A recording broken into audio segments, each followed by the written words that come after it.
des, la plupart des États ont en fait adopté de nouvelles constitutions et ceux-là qui avaient des constitutions en vigueur ont tout simplement révisé de manière substantielle leur constitution afin de reconnaître et de protéger de manière vigoureuse les droits et libertés fondamentaux et de mettre en place en fait des institutions judiciaires et quasi-judiciaires pour surveiller la mise en œuvre de ces droits, mais également adjudiquer des questions constitutionnelles qui peuvent subvenir. Dans la rédaction, cependant, de la partie sur les droits et libertés fondamentaux que les constitutions anglo-saxonnes appellent souvent le Bill of Rights, il y a eu une référence substantielle à la Déclaration universelle des droits de l'homme. Lorsque vous regardez généralement les constitutions francophones, il y a une référence dans le préambule. Très souvent, les États réitèrent leur adhésion à la Déclaration universelle des droits de l'homme. Et après, maintenant, il y a plusieurs autres instruments de droits de l'homme qui sont cités. La Charte africaine des droits de l'homme et des peuples, la Convention des droits de l'enfant, le Pacte international relatif aux droits civils et politiques, mais également l'autre pacte. Mais s'agissant de la Déclaration universelle des droits de l'homme en particulier, on peut se rendre à l'évidence que cette déclaration a eu une influence normative importante. Par exemple, en matière du droit à l'égalité, la disposition qui consacre le droit à l'égalité dans le pacte, qui est dans la Déclaration universelle, l'article 7, a parfois été copié de manière substantielle et parfois verbatim dans différentes constitutions où on vous dira clairement que tous les êtres humains naissent libres en dignité et en droit. Ça, c'est une influence un peu plus majeure que l'on peut retrouver dans la partie vraiment substantielle des constitutions africaines. Il y a plusieurs autres influences qui sont également institutionnelles. La référence à la DUDH dans l'interprétation de droits et libertés fondamentaux. Mais ce qui est important ici, c'est au-delà de cette révolution des droits de l'homme, comprendre et appréhender la portée même des promesses que cette révolution a engendrées. Et la première catégorie des promesses ou le premier espoir que la révolution des droits et des libertés fondamentaux a apporté ou a suscité, c'est le fait justement que le nouveau constitutionnalisme africain, qui était un constitutionnalisme droit de l'homiste, c'est-à-dire un constitutionnalisme qui se fonde essentiellement sur les valeurs des droits et libertés fondamentaux, les valeurs libérales, ça veut dire restreindre un peu l'exercice du pouvoir étatique et permettre aux individus de contrôler cet exercice à travers des mécanismes judiciaires. Ça veut dire on peut facilement saisir les juges ou à travers les mécanismes extrajudiciaires, la mobilisation parlementaire et autres. Donc, c'est un constitutionnalisme vraiment fondé sur ces droits de l'homisme. Droit de l'homisme est un peu un concept péjoratif qui invoque l'idée de mobiliser à temps et à contre-temps l'idée des droits de l'homme. Mais ce constitutionnalisme a promis justement que si on s'est fondé sur les droits humains et si on mettait en œuvre de manière efficace les droits et libertés fondamentaux, l'injustice et ses corollaires, l'impunité, la corruption, le tribalisme, le clanisme et les autres, la pauvreté est beaucoup plus pour en finir.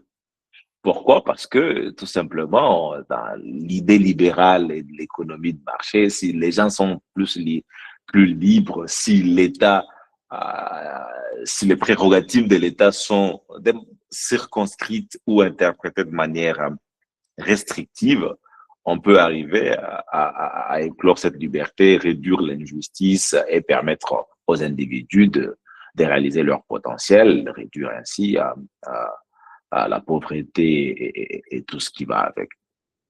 La réduction de la pauvreté a été également essentielle parce que ce constitutionnalisme a consacré de manière explicite un certain nombre de droits économiques, des droits à la propriété, des droits sociaux, éducation, au travail et autres, qui avait pour objectif justement de s'assurer que l'individu puisse participer de manière efficace, améliorer ses conditions de vie matérielles, mais également que les groupes auxquels appartiennent des individus, que ce soit des groupes communautaires, les peuples autochtones et autres, des groupes marginalisés, peut-être les femmes, les enfants, les personnes vivant avec handicap, et ces groupes participent et jouissent au même titre que les autres de ces droits et libertés fondamentaux. Voilà un peu la première promesse ou le premier espoir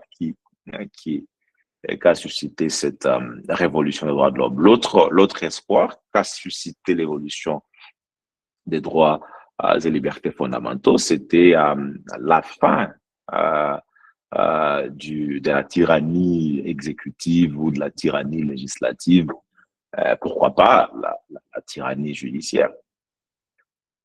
Pourquoi la fin de cette tyrannie? Parce que les droits et libertés fondamentaux, en tout cas pour ceux-là qui croient fortement aux droits et libertés fondamentaux, on leur accorde plusieurs vertus. Et euh, certaines de ces transformations que les droits et libertés fondamentaux sont de nature à apporter dans la société, c'est la civilisation de la pratique politique ou la moralisation de l'État elle-même, ou pour être plus péjoratif, la droit de l'homisation même de l'État. Ça veut dire, on suppose que l'État sera guidé, orienté par les normes et valeurs de droits et libertés fondamentaux, que les dirigeants pourront réduire leur velléité tyrannique et que les individus seront en mesure, ça c'est vraiment un espoir ou une hypothèse qui avait été développée, que les individus seront en mesure à tout moment de défendre leurs droits, toutes les fois qu'il y a des tentatives de violation de ces droits. Mais bon, c'est à nous aujourd'hui d'évaluer si cet espoir est réalisé. Les individus, très souvent, surtout dans le monde francophone, préfèrent, lorsqu'il y a eu des violations de leurs droits et libertés fondamentaux, de se résigner et de ne pas revendiquer par peur des représailles ou par peur de mourir pour que les autres puissent bénéficier des fruits de cette liberté plus tard. Il y a eu également, et beaucoup plus en matière de justice sociale ici, qui est ces principes d'équité et des droits pour tous, qui permettent aux individus de bénéficier des ressources, que ce soit des ressources économiques, non seulement de bénéficier, mais également d'y accéder, de participer à la bonne marche des institutions. On a imaginé que si cette révolution était poussée à l'extrême, le principe de la justice sociale sera suivi et mis en œuvre sans atermoiement. Euh, le grand problème, malheureusement, est que les droits et libertés fondamentaux peuvent être considérés si on, on revient dans la théorie marxiste comme étant la superstructure. Donc, une superstructure, l'ensemble des normes qui sont imposées sur une infrastructure, et l'infrastructure ici étant un peu toutes ces idéologies structurantes, économiques et autres qui sous-tendent l'État.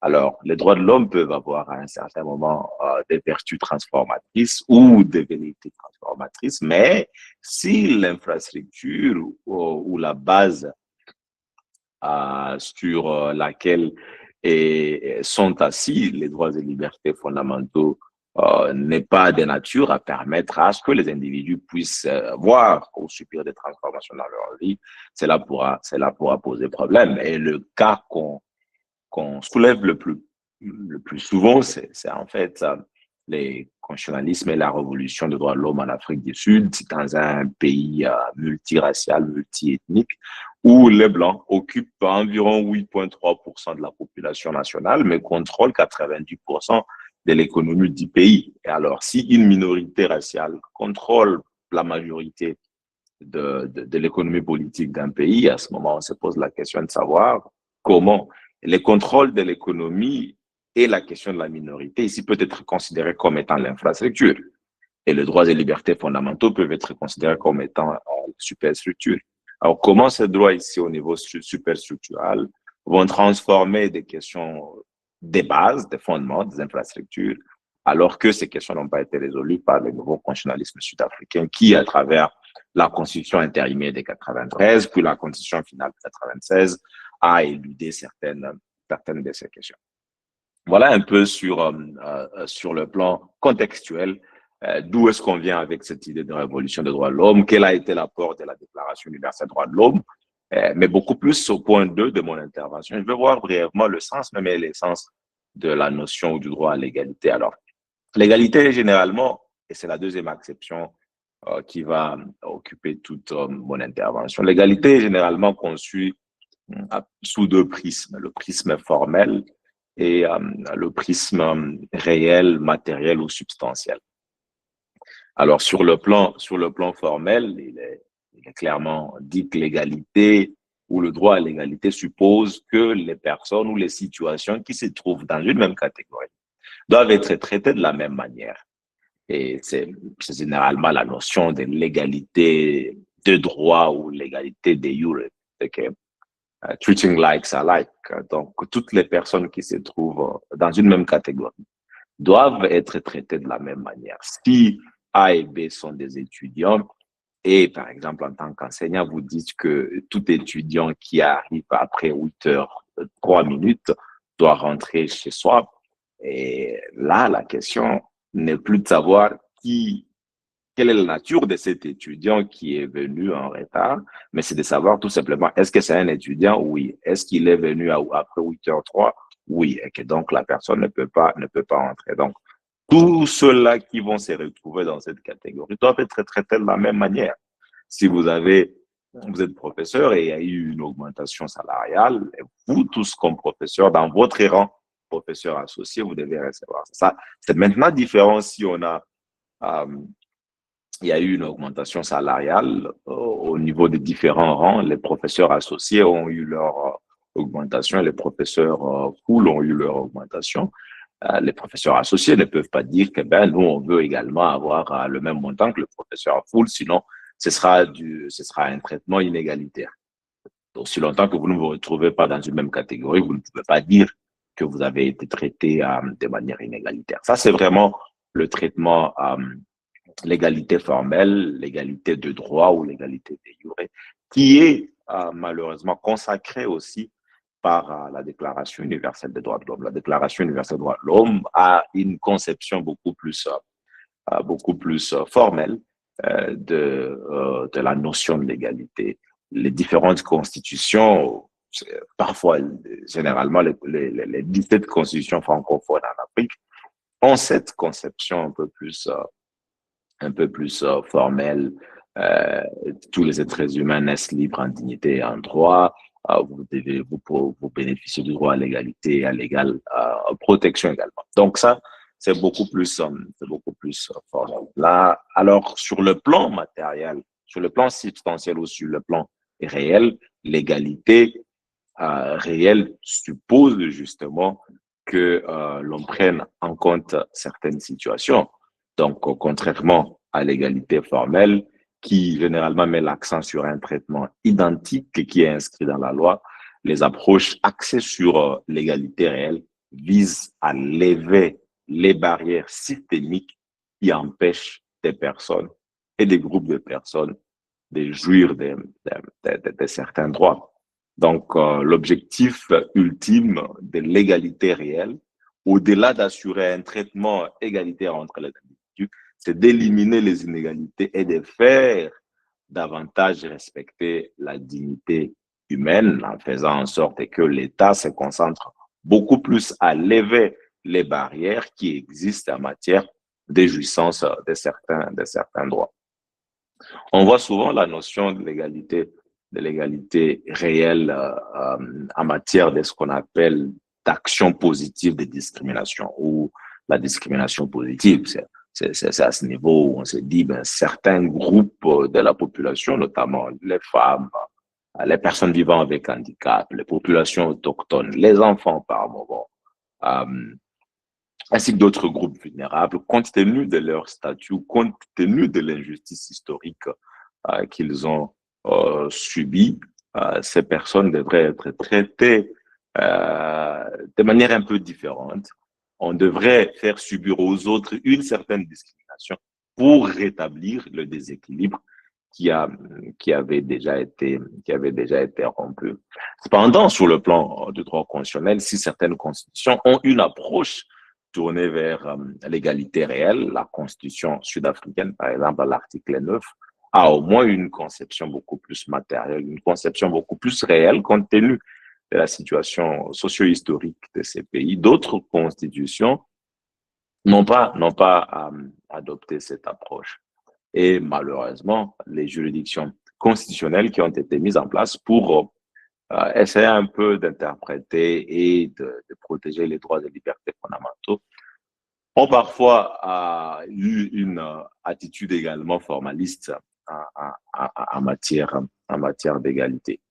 Et un exemple un peu plus particulier que j'ai toujours cité en matière de droit à l'égalité en RDC et sur le plan contentieux, c'est l'affaire à laquelle j'ai fait souvent référence comme étant l'affaire Lumbu Lumbu devant la Cour constitutionnelle, mais c'est les R 624, 630 et 631 sur la, le contrôle de constitutionnalité à l'époque de la loi électorale du 24 décembre 2017 qui avait introduit, vous vous rappelez, entre autres, des questions des seuils des représentativités et qui avait également introduit les questions des cautions, mais aussi et beaucoup plus l'article 13 à l'époque prévoyait la question de la participation des femmes où il était dit que les listes électorales devraient faire en sorte que les femmes soient représentées sur les listes déposées par les partis politiques.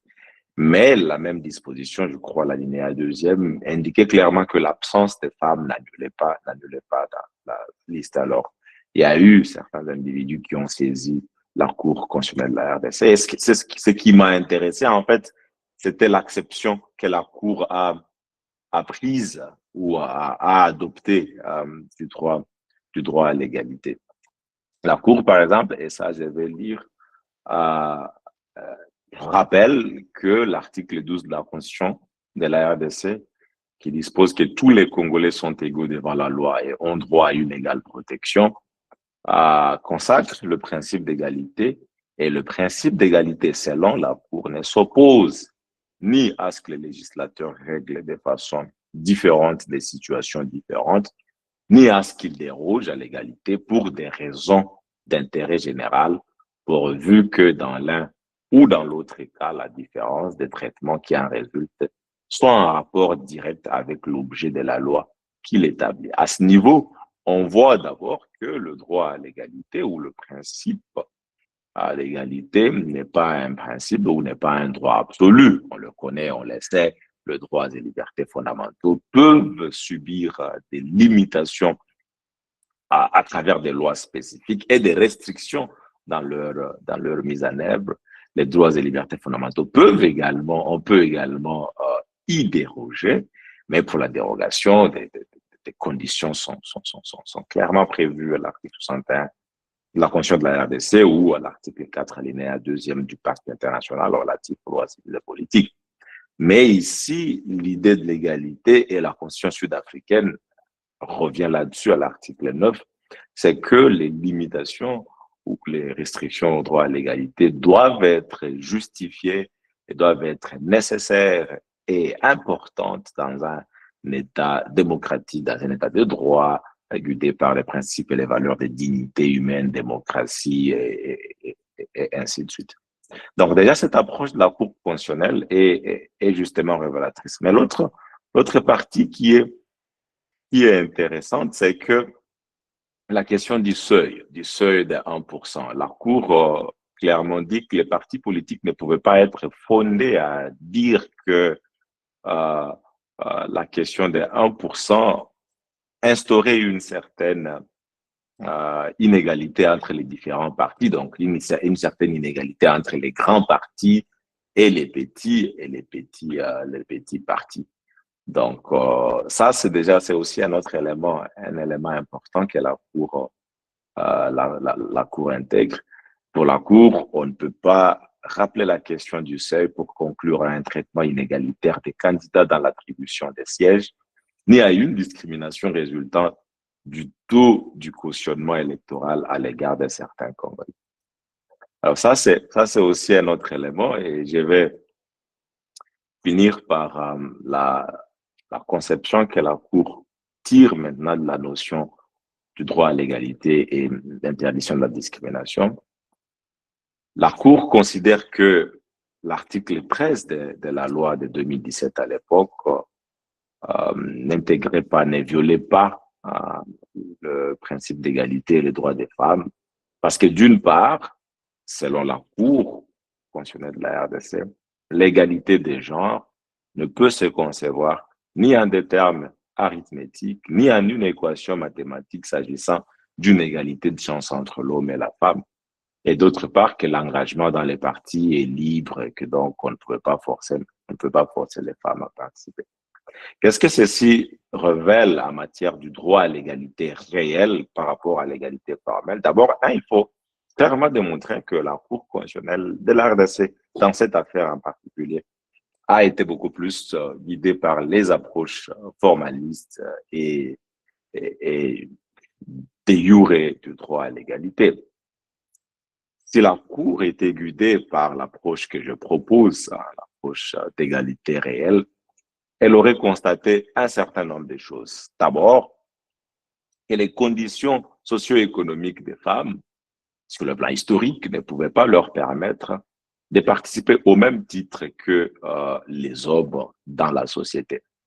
C'est vrai, il y a une égalité formelle, mais il faut également prendre en compte tous les obstacles, toutes les cultures, toutes les barrières qui existent et qui peuvent faire en sorte que les femmes ne puissent pas participer au même titre que les hommes. Voilà pourquoi il y a cette idée de discrimination positive pour s'assurer que des mesures sont prises pour justement, même si ces mesures peuvent être temporaires. C'est ça l'idée d'égalité réelle. C'est pas seulement pour les femmes, mais c'est pour tout individu ou tout groupe d'individus qui serait marginalisé. Ça, c'est le premier élément. Le deuxième élément, la Cour se serait également rendu compte que sur le plan pratique, le seuil de représentativité aurait justement comme conséquence ou pour conséquence d'instaurer une certaine inégalité entre les grands partis, les partis qui peuvent être partout en République démocratique du Congo et les partis qui ne peuvent pas, et de l'autre, entre et beaucoup plus les indépendants et ceux-là qui sont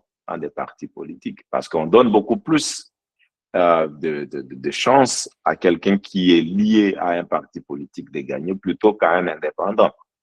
La Cour pourra bien évidemment dire, ben, on ne vous a pas interdit de vous enregistrer dans un parti politique. Je crois que je vais finir par là. J'avais aussi plusieurs autres éléments à développer, mais je crois que mon temps ne me le permettra plus. Peut-être que je vais le développer pendant les échanges. La Cour devrait noter que l'individu, au-delà d'avoir la liberté de s'associer ou d'aller adhérer dans un parti politique, l'individu joue également du droit à la liberté d'association. Le droit à la liberté d'association a deux versants. D'abord, c'est un droit positif, ça veut dire que vous avez le droit d'adhérer à n'importe quelle association ou de créer une association avec les autres individus. Il y a également un aspect négatif à ce droit, c'est que vous avez également le droit et la liberté de ne pas adhérer à un parti politique. Alors, la question des seuils de représentativité, mais aujourd'hui maintenant avec les seuils de recevabilité des listes électorales, fait en sorte que l'individu se sente dans l'obligation de s'associer avec d'autres individus parce que pour espérer être élu. Et déjà, la Cour constitutionnelle sud-africaine, par exemple, avait clairement dit que lorsqu'il y a des conditions qui sont mises en place pour que l'individu soit dans l'obligation de pouvoir faire quelque chose dans ces cas précis, de pouvoir s'associer à d'autres individus pour jouir de leurs droits, de son droit, c'est que cet individu est forcé et son droit à la liberté d'association a été violé. Donc, il y a un certain lien systémique entre l'égalité et les autres droits, notamment la liberté d'association, mais ces éléments devraient démontrer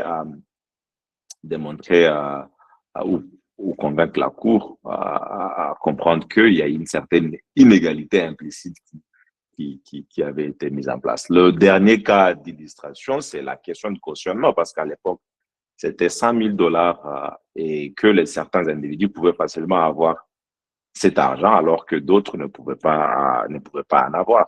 Alors, si quelqu'un adopte une approche d'égalité réelle, on peut facilement comprendre, compte tenu de la conjoncture économique et des ressources, des revenus des Congolais, on pouvait facilement comprendre qu'il serait difficile à un citoyen normal, moi, quelqu'un comme Giscard et les autres, de réunir facilement 100 000 dollars pour espérer d'être candidat président de la République. Donc, d'un côté, on a le droit d'être élu et d'être éligible, mais il y a des conditions qui sont posées pour jouir ces droits, des conditions qui rendent cette situation un peu plus difficile. Alors, qu'est-ce qu'on peut noter à la fin, s'agissant de la question de l'égalité réelle? L'égalité réelle, c'est en fait une approche d'interprétation du droit à l'égalité qui promeut les idéaux économiques, politiques, philosophiques et matériels même du droit à l'égalité.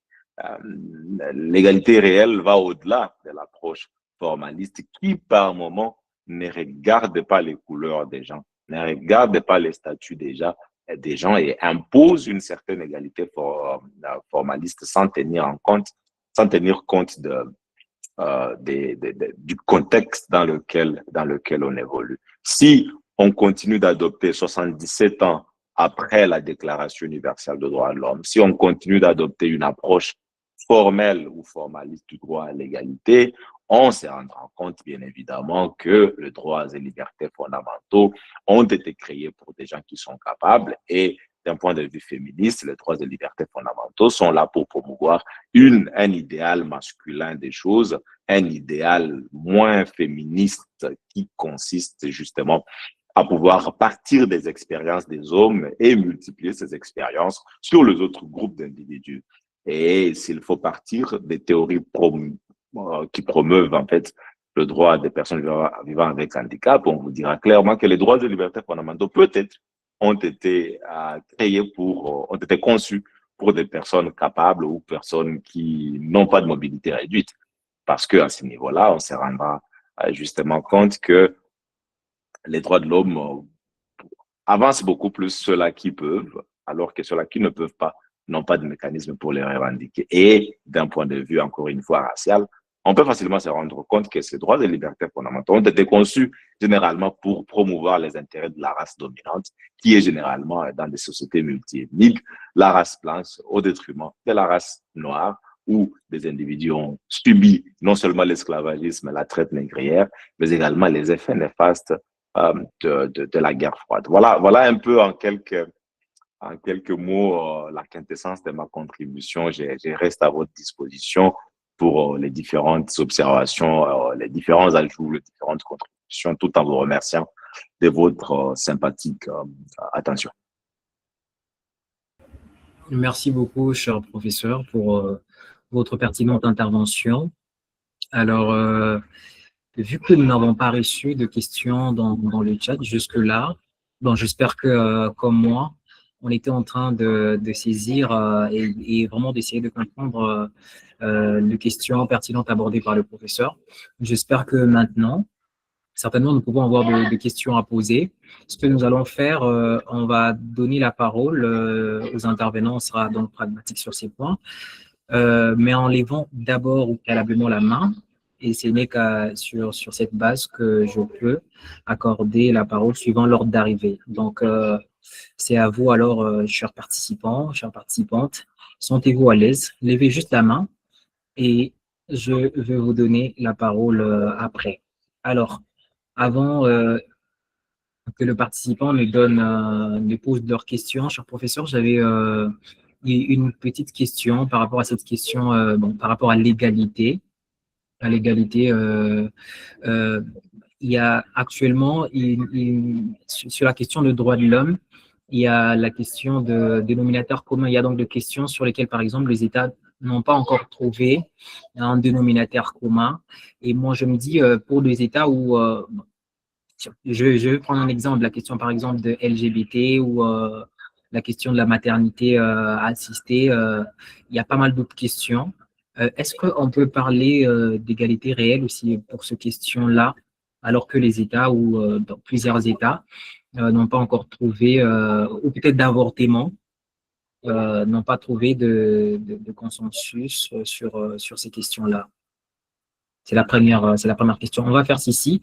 Je ne sais pas si on peut prendre une question et le prof répond ou trois séries de questions, ou soit on y va directement comme il n'y a pas encore de questions, mais sentez-vous à l'aise, levez la main et je vous donnerai la parole. Je pense qu'on peut prendre une série peut-être de 3 questions et puis on peut revenir.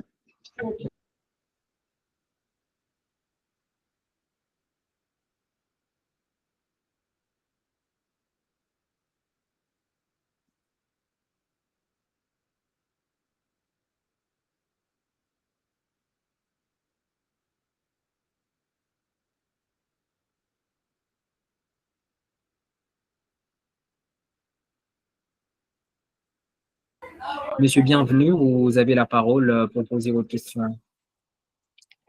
Voilà. Merci beaucoup, monsieur le modérateur, de nous avoir accordé le verbe.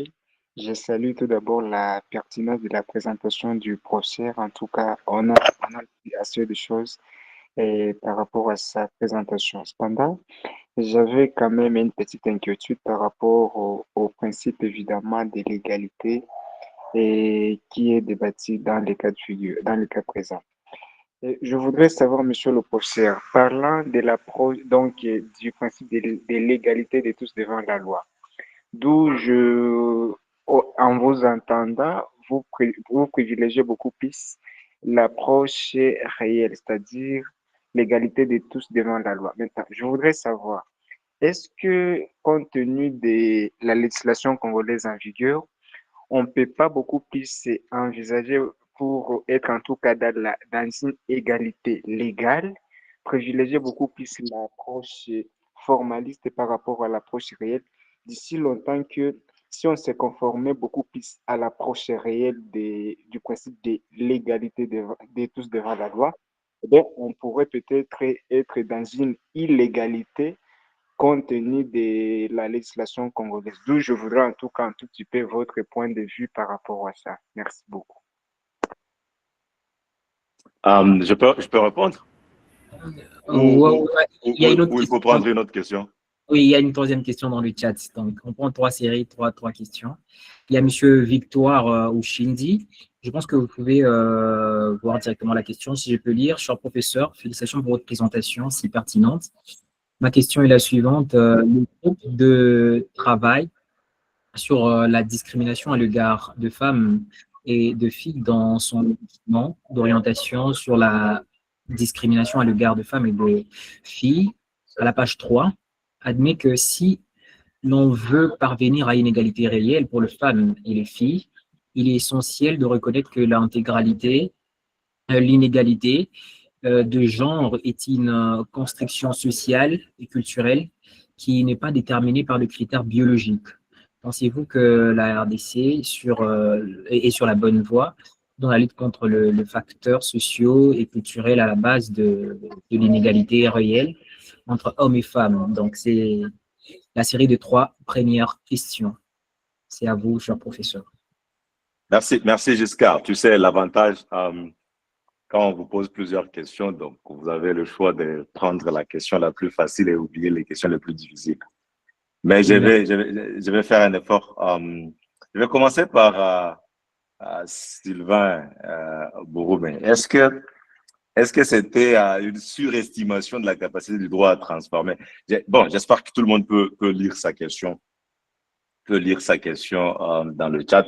Je ne pense pas que c'était une surestimation de la capacité du droit. C'est que le droit lui-même qui avait été adopté après 1990, donc après 1980, donc les droits fondamentaux qu'on appelle la révolution post-moderne, comme certains pouvaient l'appeler, c'était un droit déjà fondé sur l'idéal de transformation lui-même.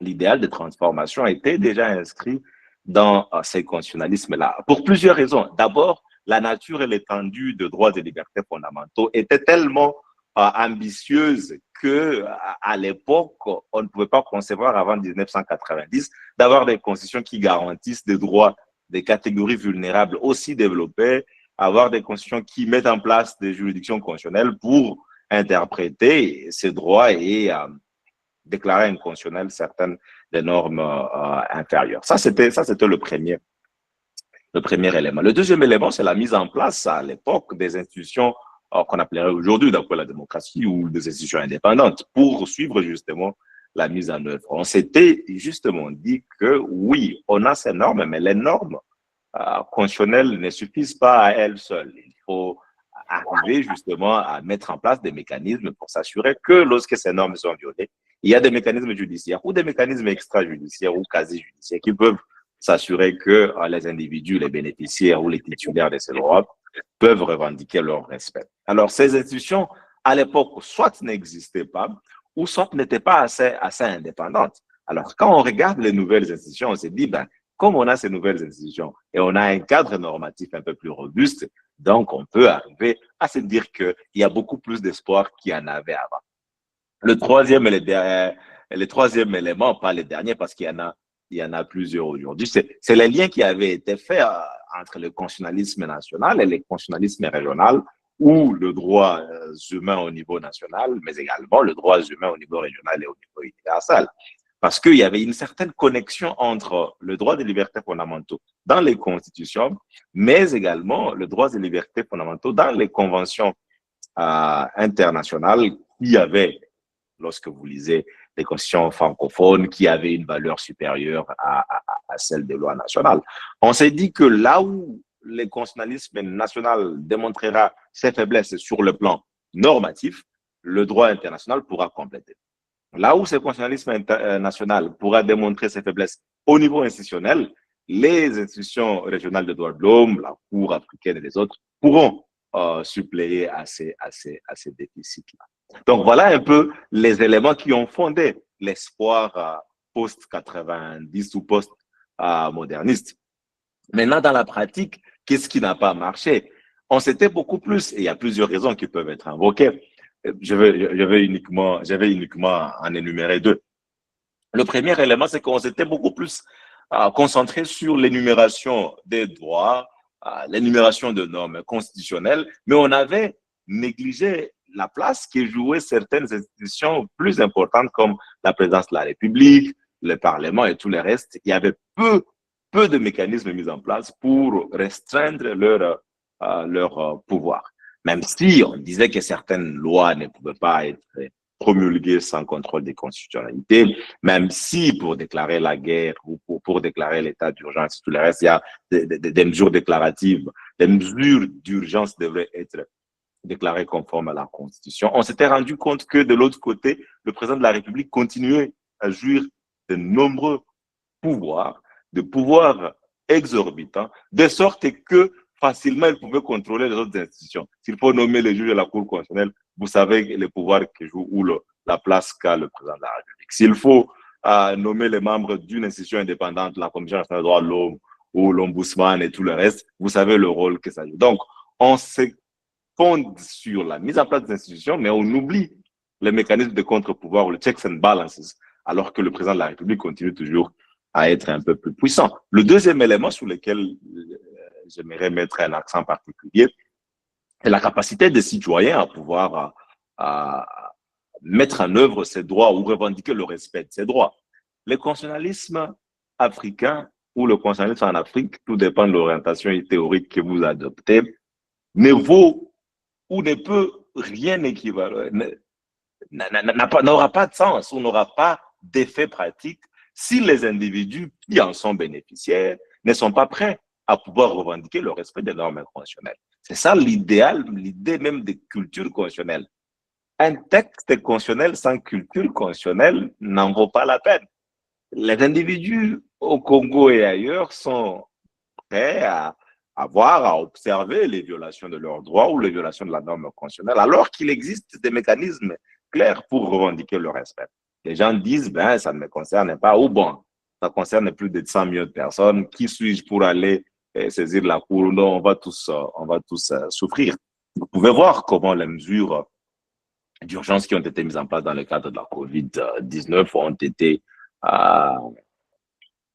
sont allées plus loin et ont violé les droits, mais combien de gens ont saisi les juridictions pour contrer ces mesures Combien de gens ont saisi? Il y en a pas eu, en tout cas à ma connaissance, à la République démocratique du Congo, ou s'il y en a, on n'a pas eu des affaires au fond. Voilà un peu les ambitions qui existaient d'un côté, et ces ambitions étaient nobles. Les espoirs, dans mon titre, j'ai dit l'espoir perdu, ou même les espoirs perdus. Ces espoirs étaient fondés, mais c'est la réalité, la pratique qui a, qui a posé problème, parce que ces espoirs ont rencontré justement une mentalité qui était trop autoritaire. On a des textes révolutionnaires, mais une mentalité autoritaire. On a des textes aujourd'hui, par exemple, qui promeuvent la décentralisation, mais dans la tête, déjà, on est encore trop centraliste, comme à l'époque de Mobutu, au point que laisser aux entités territoriales décentralisées, en vertu de l'article 175 de la Constitution, de retenir à la source les 40% devient inimaginable. Voilà l'élément. Le deuxième, la question de M. Bienvenu Moulenguezi. L'approche formelle, comme je l'ai dit, c'est vraiment l'approche un peu plus conservatrice, quoi. Si on veut, on ne veut pas faire souffrir les gens, on ne veut pas entrer en contradiction avec le Parlement et tout le reste. Pour le juge, c'est mieux de rester la bouche de la loi, de rester un peu timide et de rester conservateur et de renforcer l'idéal de l'égalité sous ses aspects formels. Mais de là à dire que c'est l'approche qui est consacrée en droit congolais, ben, ça c'est une conception également formelle de l'égalité formelle. On peut facilement dire que c'est une approche, si on fait une lecture systémique, non seulement de l'article 11 et 12, 11, 12, 13, et puis 14 pour les questions de femmes, et puis du droit international, on peut facilement dire qu'aujourd'hui, l'égalité réelle ou l'égalité substantielle a de la place dans le constitutionnalisme congolais. Il y a plusieurs outils interprétatifs qu'on peut mobiliser pour facilement asseoir cet idéal. Et vous le savez, aujourd'hui, la Cour constitutionnelle recourt à l'idéal de l'état des droits, déjà à partir de l'article 1er de la Constitution, et recourt à son pouvoir comme le garant des droits et libertés fondamentaux et tout le reste. Donc, à partir de ces outils interprétatifs, il est facile d'asseoir un idéal réel. Mais asseoir un idéal réel requiert justement que les juges soient courageux, que les juges soient orientés beaucoup plus vers un idéal de protection des idéaux fondateurs du constitutionnalisme, plutôt que de rester un peu dans la conception classique du rôle du juge qui consiste à ne dire que la loi. Alors qu'aujourd'hui, à mon avis, avec la révolution post-80, c'est beaucoup plus un juge qui devrait être non seulement activiste, mais également tourné vers la justice sociale et la transformation de la société. Alors, Giscard, l'égalité réelle par rapport aux questions non tranchées, la question des lesbiennes, gays, bisexuels, transgenres, intersexes, ou la question de l'avortement, je pense que tout dépend de la façon dont on veut voir les choses. D'une part, c'est une chose d'affirmer que certains groupes, notamment les femmes, les personnes vivant avec handicap ou les minorités sexuelles, les LGBT, ont subi des discriminations. De l'autre, c'est question de prouver que ces discriminations ont réellement existé.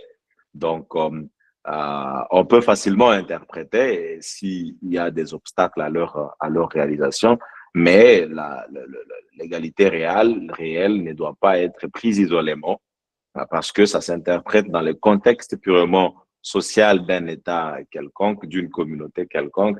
Et si cette communauté n'a pas suffisamment avancé vers les idéaux des minorités sexuelles et tout le reste, il y aura une certaine crise interprétative ou crise de légitimité.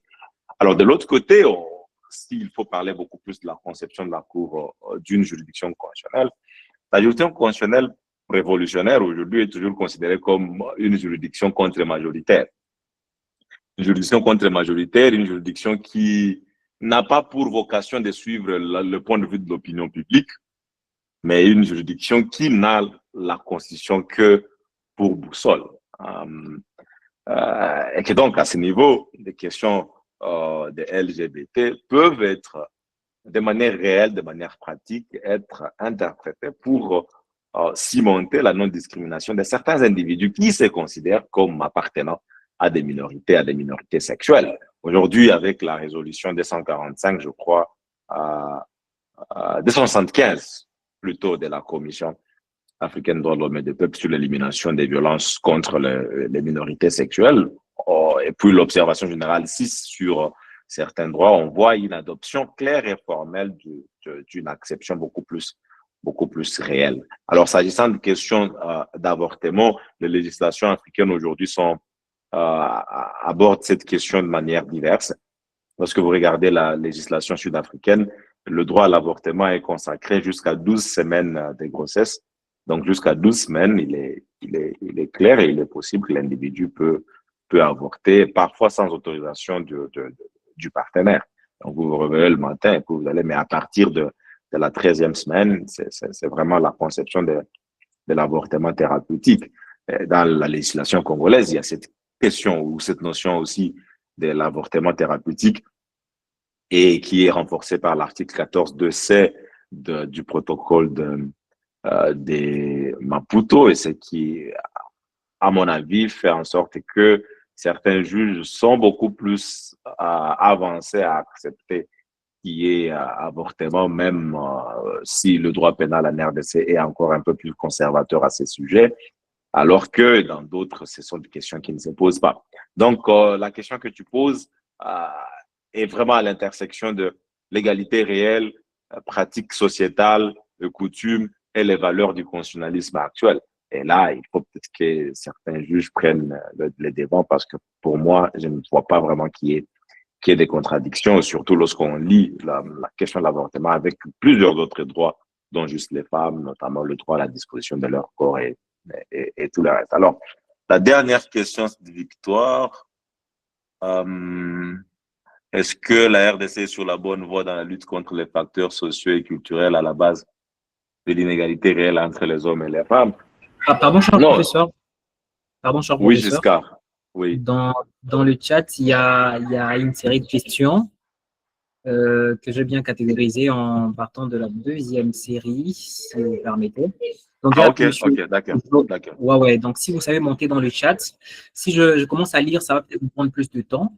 En commençant par Monsieur Joël Kichengele. Joël Kichengele qui a posé la question est-ce que l'égalité réelle ne pas tout simplement le quitter? Et bon, on descend, ce sont les 3 questions. Je vous propose, si possible, vous lisez une question, vous y répondez, parce que c'est dans le chat, ça nous permet de... Et je répartis les 3 questions par 3 questions. Voilà. Donc, il y avait une question de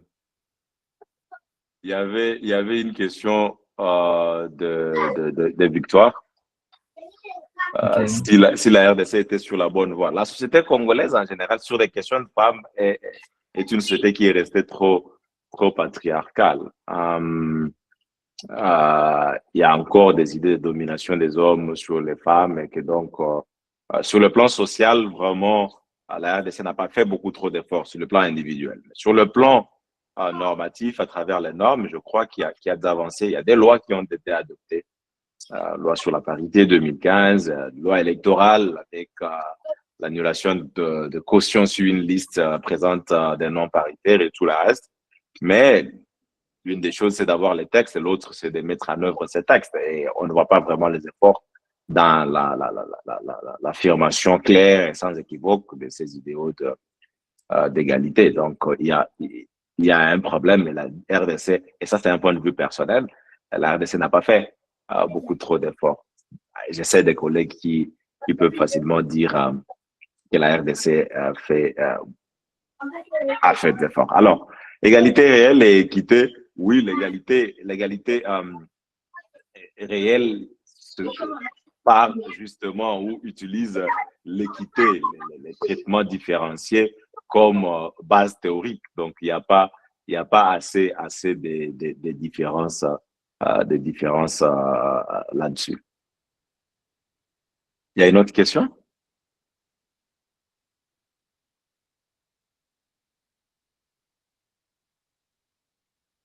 Alors, pensez-vous que c'est Ignace, pensez-vous que le constitutionnalisme africain dit droit de l'homiste a réellement transformé les rapports entre les citoyens et l'État, ou s'agit-il d'un vernis démocratique sur des pratiques autoritaires persistantes? Oui, c'est une question importante et on ne peut pas répondre de manière mathématique à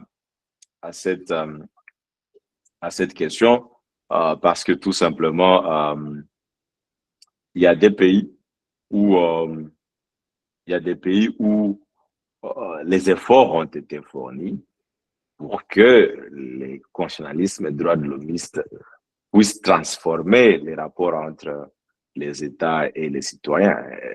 Je vais citer les pays auxquels je suis un peu habitué en termes de recherche.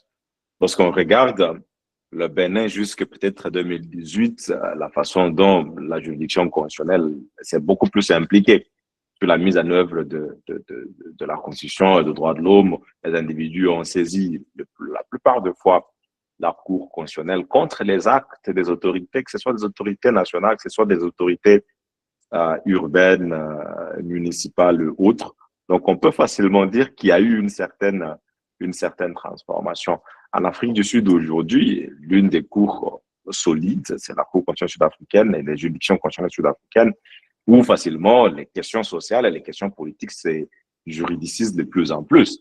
Donc, on ne peut pas dire que cela n'est pas une transformation parce qu'avant la Constitution de 93 et la Constitution de 96, cela n'était pas le cas. Mais il faut vous rendre à l'évidence que ce n'est pas une transformation qu'on aurait souhaité. Et non seulement c'est une transformation généralement inégalitaire, certains pays avancent, d'autres pays n'avancent pas. Mais pour prendre également les cas de l'Afrique du Sud, c'est que, comme je disais, l'infrastructure, la domination raciale des Blancs vis-à-vis des Noirs est toujours discriminatoire. Donc, les changements est généralement considéré par certains comme étant beaucoup plus formaliste ou superficiel ou un changement des façades, alors qu'il existe encore beaucoup de Noirs qui vivent dans la pauvreté dans un pays où 90% de l'économie est contrôlée par une minorité. Donc oui, il y a eu des transformations dans certains domaines et dans d'autres, c'est vraiment un vernis démocratique, comme tu l'as dit, où les pratiques autoritaires ne sont pas contestées.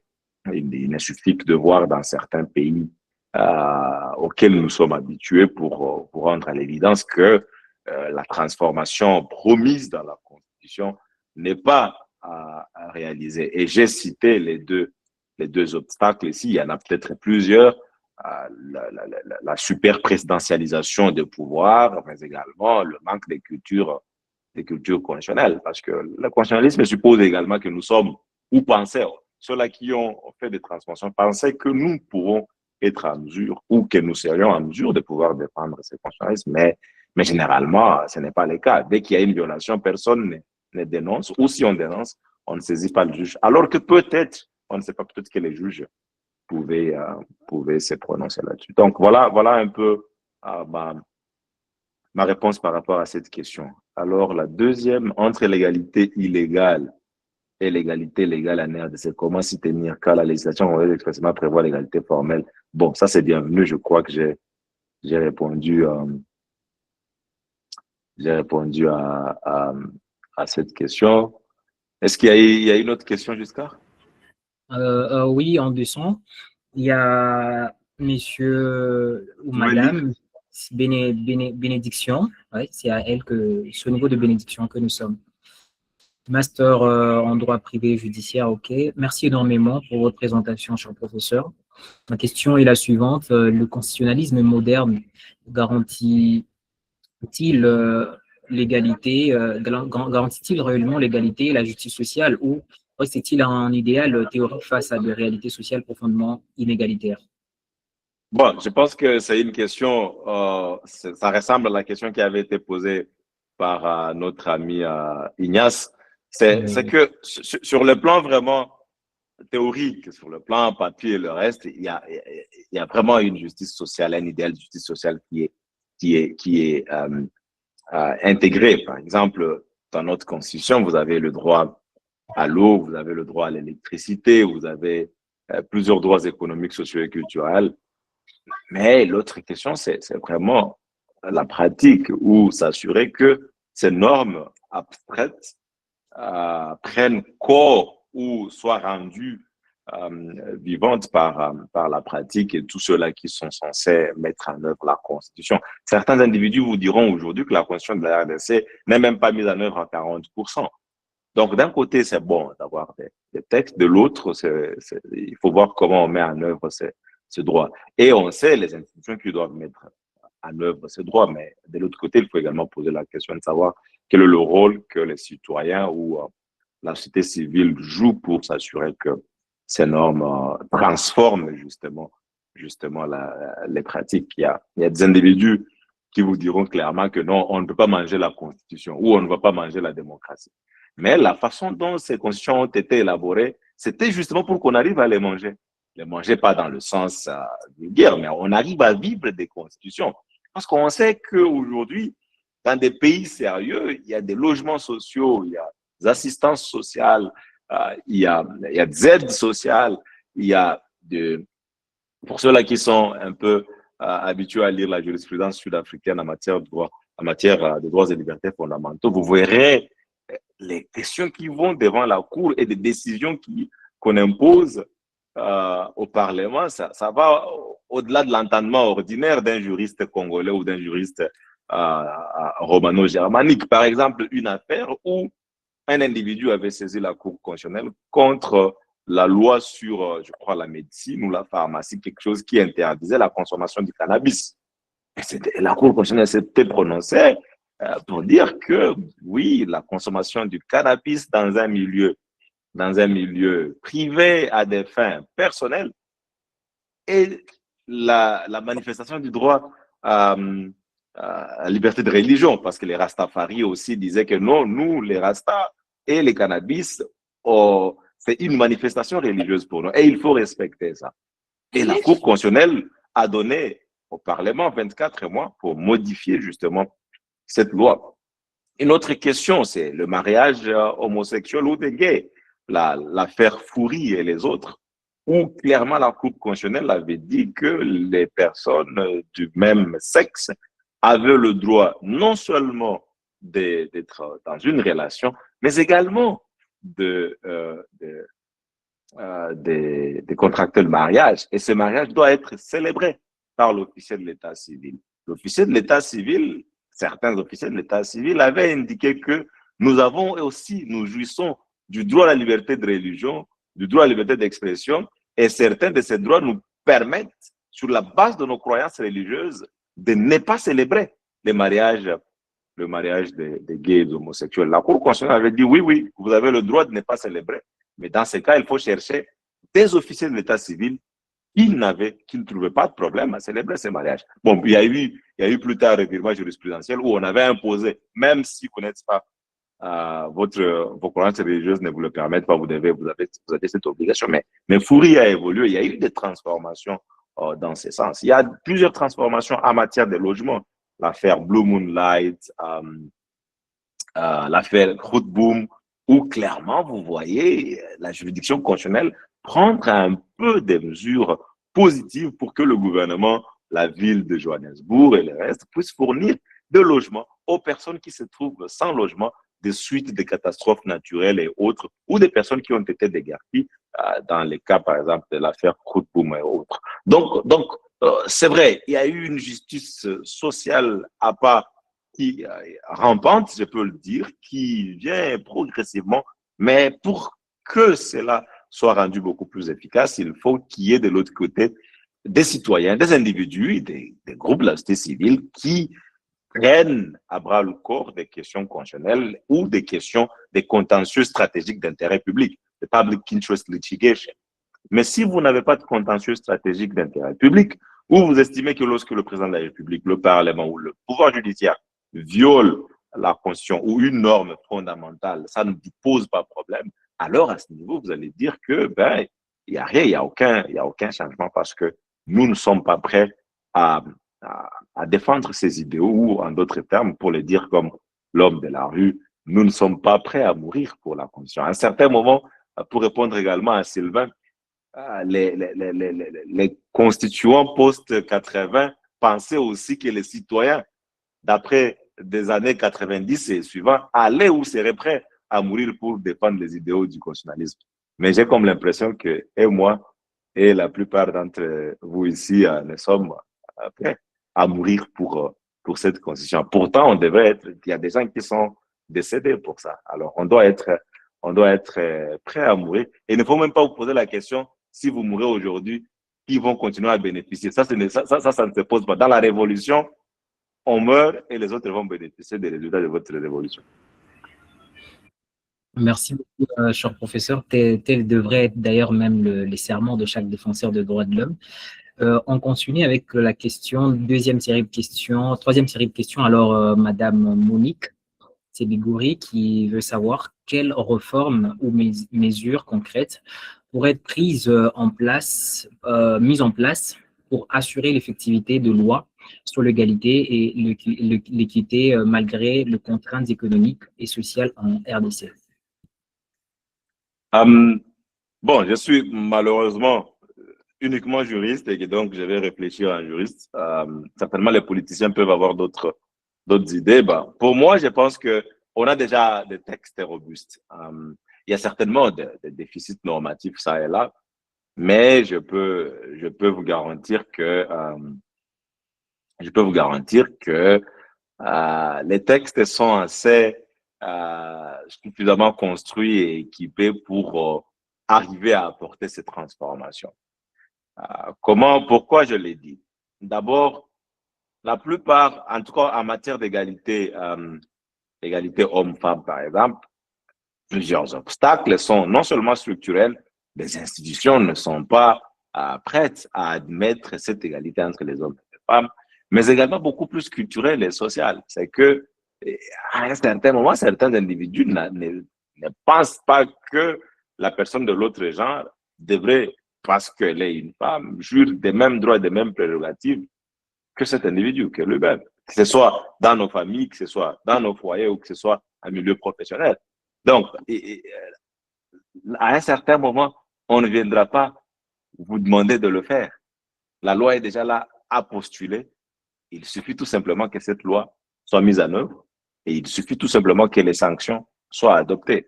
Ça, c'est vraiment une réponse formaliste et des juristes que je peux vous donner parce que je pense à ce jour, que ce soit le droit national, que ce soit le droit international, ces deux niveaux ont déjà offert plusieurs solutions et il suffit tout simplement de commencer à mettre en œuvre. Et l'élément sur lequel je revenais, c'est la mobilisation citoyenne ou les actions collectives de mobilisation qui ont poussé sous d'autres cieux qu'il y ait des changements. Au Kenya, vous avez suivi des contestations du projet Building Bridges Initiatives, la révision constitutionnelle BBI qui a échoué parce qu'il y a eu une forte mobilisation sociale. Et ailleurs, Don't Touch My Constitution au Bénin, par exemple, en 2011, cette réforme avait échoué parce qu'il y a eu une certaine mobilisation à l'époque. Donc, à un certain moment, c'est vraiment la conjugaison de plusieurs efforts, tant juridiques qu'extra-juridiques, tant judiciaires qu'extra-judiciaires, qui peut faire à ce que, justement, on puisse obtenir l'égalité tant souhaitée ou tant voulue par les uns et les autres. Sinon, on va continuer à blâmer les lois, à blâmer les règles juridiques qui existent, alors que peut-être il suffit de faire d'autres pas au-delà des normes. Parfait. Merci beaucoup pour votre réponse, cher professeur. Dans cette troisième série de questions, il y a M. Abdallah Oulenga qui demande la parole. S'il est toujours avec nous, il peut ouvrir son micro. M. Abdallah. Alors, merci beaucoup pour la parole. Merci surtout au professeur pour sa présentation. Je tiens également à remercier M. Jusqu'à pour le privilège qu'il nous accorde de prendre la parole. Alors, je ne vais pas abuser de cette opportunité. Je vais poser juste quelques questions par rapport avec les présentations du professeur. Et la première question concerne l'approche matérielle que les professeurs étaient en train de défendre. Parce que c'est vrai, lorsqu'ils critiquaient la décision de la Cour constitutionnelle de la RDC, lorsque il a invoqué le fait que la Cour aurait pu tenir compte aussi de la conjoncture économique dans l'appréciation de l'égalité euh,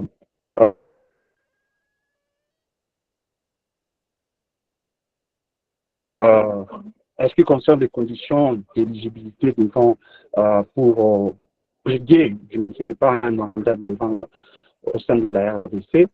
Alors, on peut se poser la question, est-ce que cette approche matérielle n'est pas non plus idéaliste? Parce que si on doit tenir compte aussi de toutes les petites inégalités, à un certain moment, dans la conjoncture économique, peut-être que d'autres pourront aussi se plaindre. Je peux donner l'exemple de la distance qu'il peut y avoir dans les dépôts de candidatures. Ceux-là qui sont à Kinshasa, ceux-là qui sont à Goma, on peut se dire par exemple que nous aussi, il y a une certaine forme d'égalité qui est consacrée étant donné que nous sommes ici et que les autres sont là-bas. Et là, je parle de nous qui sommes à Goma, je ne parle même pas de mon grand-père qui peut se trouver au village à Mangolojipa et consort. Et donc, on comprend que quelque part, ça risque aussi d'être une forme d'idéalisme et je voudrais peut-être avoir les commentaires du professeur sur cette question. Et après, bon, je peux aussi souligner le fait que il y a certains philosophes comme Platon qui estiment que la gestion de la chose publique doit être réservée aux meilleurs d'entre nous. Et donc, ça ne doit pas être une question de tout le monde. Tout le monde ne peut pas diriger et donc, à un certain moment, on peut tolérer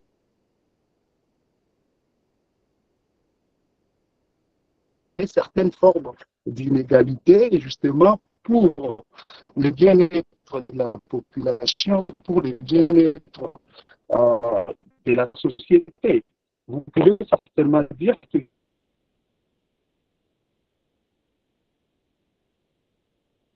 il s'agit là d'une forme de méritocratie, mais on peut quand même se rendre à l'évidence que cette forme de la démocratie qui voudrait à ce que chacun puisse accéder aux instances de prise de décision a montré ses limites. Et donc, je crois que ça serait le deuxième volet de laquelle parlait du monde polaire. Vous aviez montré justement comment est-ce que les idéaux nationalistes sont arrivés à avoir un ancrage aujourd'hui en Afrique.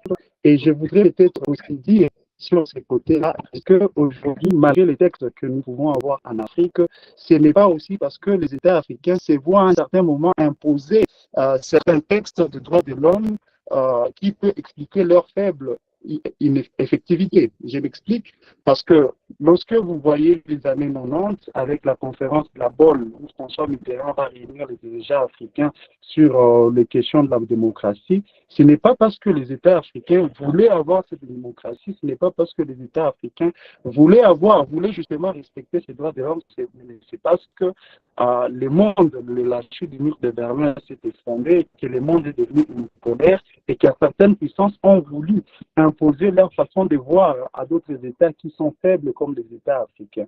Et donc, est-ce qu'il n'y a pas lieu non plus de pouvoir repenser même le constitutionnalisme africain et trouver un constitutionnalisme qui cadre avec les idéaux qui seront proprement africains? Et ici, je peux citer certaines doctrines qui sont défendues aujourd'hui avec Alain Foucault, avec Monsa, qui estiment qu'il faut revoir ce constitutionnalisme-là et par là même la démocratie africaine pour se rassurer que la démocratie qu'on peut avoir et le constitutionnalisme qu'on peut défendre répond aux idéaux africains. Alors, la troisième question, ce sera la dernière, permettez, c'est aussi de savoir comment expliquer que les États qui ont longtemps combattu, qui ont lutté justement dans le panafricanisme, qui ont lutté pour la protection des droits de l'homme, la reconnaissance des droits de l'homme, entre guillemets, à l'homme noir, puisse être considéré actuellement comme le plus grand violateur de ces droits de l'homme. Donc, qu'est-ce qui expliquerait ce paradoxe-là où les États africains qui avaient justement, pendant la colonisation, combattu tout ce qu'on pouvait infliger à l'homme noir et consort, puissent être considérés comme le plus grand violateur des droits de l'homme. Et ça sera en fait tout ce que je pourrais demander pour ce soir. Merci beaucoup. Merci, cher Abdallah. Ouais. C'est plusieurs questions au même moment et donc mon principe, comme je vous l'avais dit, est le même. Donc, des questions difficiles, je peux masquer et puis je réponds aux questions les plus abordables. Mais merci à Abdallah. Je pense Je pense que, au-delà d'être des questions, je pense que ce sont aussi des commentaires et des observations. Et à un certain moment, on n'est pas peut-être obligé de répondre à toutes les préoccupations que tu as soulevées. Mais l'une après l'autre, l'idée de la, comment il le disait,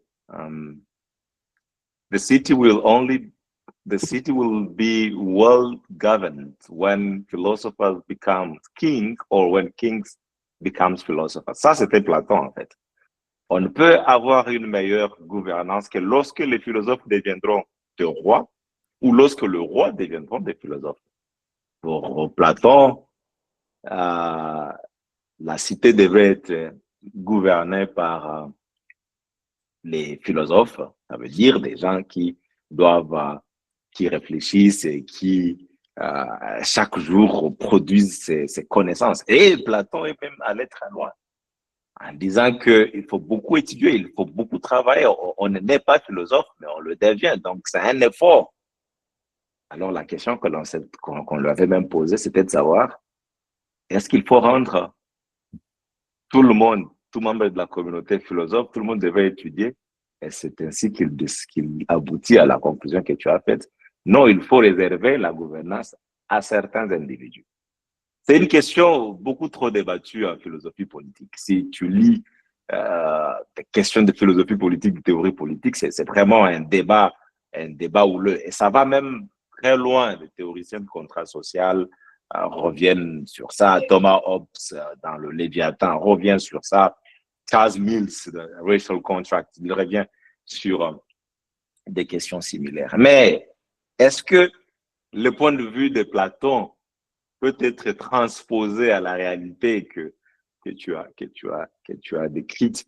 La gouvernance devrait être, en tout cas selon la démocratie elle-même, devrait être réservée à ceux-là qui ont plus la confiance de la majorité. C'est ça. Et c'est ça l'approche que nous avons. C'est le système de représentation majoritaire. Et toi, tu es Congolais comme moi, tu sais qu'on a élu des bougres, des fanfarons, des corrompus, des gens qui ne peuvent même pas prendre la parole. Tout simplement parce que ils ont reçu la voix de la majorité. Mais est-ce que le fait qu'on a élu des incompétents avant justifie le fait qu'on réserve uniquement la direction d'affaires politiques à une catégorie, aux experts? Parce que Platon, il y a d'autres, je crois que il y a un autre philosophe qui lui parlait plutôt des experts. Il faut que ce soit les experts. Mais est-ce qu'en faisant ça, on ne débouche pas également sur la tyrannie des experts? Parce qu'aujourd'hui, l'un des éléments, l'une des critiques des mouvements associatifs ou des mouvements d'ONG aujourd'hui, c'est de dire que ce sont des experts qui reçoivent de l'argent du nord global et puis qui viennent imposer au sud global leur façon de voir les choses, alors que les individus doivent participer également à la façon dont les décisions sont prises. Donc, le problème que j'ai avec la transposition de la théorie de Platon ici, c'est que, ça repose essentiellement sur l'exclusion d'une catégorie ou de la majorité des gens au processus décisionnel ou à la direction de leur pays. Le droit à l'égalité n'est pas absolu, et je l'ai dit, il peut être limité et on peut exceptionnellement y déroger. Mais les limitations doivent être justifiées et doivent être raisonnables. Alors, dire maintenant que pour justement laisser à une catégorie de personnes, mais déjà dans le développement que l'on fait, si on regarde la réalité congolaise, ce ne sera pas une démocratie réservée aux experts, mais plutôt réservée à ceux-là qui peuvent avoir les $100 000, ça veut dire le frais de cautionnement. C'est ça le grand problème que j'avais avec cet arrêt de la Cour constitutionnelle. C'est non seulement que les réformes de 2017 étaient justement et vous savez les contextes de ces réformes, des contextes, Kabila et tout ça, il fallait renforcer sa majorité. Donc, on débouche sur une situation où ce ne sont pas justement les experts qui en sortent victorieux, mais plutôt un groupe d'individus qui pouvaient facilement réaliser ou réunir 100 000 dollars et que vous qui êtes à Katakokombe ou à Maïmoya ou ailleurs, vous n'avez même jamais vu 100 dollars, vous ne pouvez pas. Vous ne pouvez pas être élu. Donc, ça c'est les grands problèmes que j'ai. Même la Cour constitutionnelle dit que oui, parce que je n'ai pas tout lu, la rationalisation du système politique. Tout ça, c'est vague, tout ça, c'est théorique. Nous, on est Congolais, on sait pourquoi ces réformes ont été entreprises.